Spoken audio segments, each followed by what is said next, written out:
What's up guys, welcome back to our channel How to Guide. Today in this video I'm going to show you guys how to check who's subscribed to you on your Twitch. So basically if you are not a Prime member, or let's say a subscribe member, let's say the one with the plans, so for you the subscribe one is the followers on your list. So how we gonna do is, let's get started guys. So this is your home page, or let's say your profile. So just go to your profile over here on the right corner, and then just go to the settings and just choose channel and videos option over here.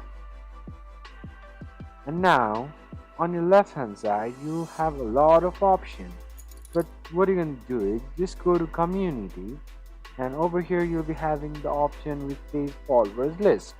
So over here you'll be having the list of followers. This is my new account, so I might not have anyone, so it says no users found, but click on yours guys, will be a lot of followers with you. So that's pretty much guys, that's how you do it.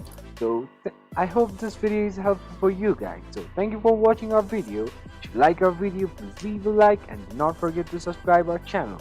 And also hit the bell icon so you never miss an update from us. I'll see you guys again in our next video. You can also comment down for more reviews and more contents like this. So till then, stay safe guys. Thank you for watching.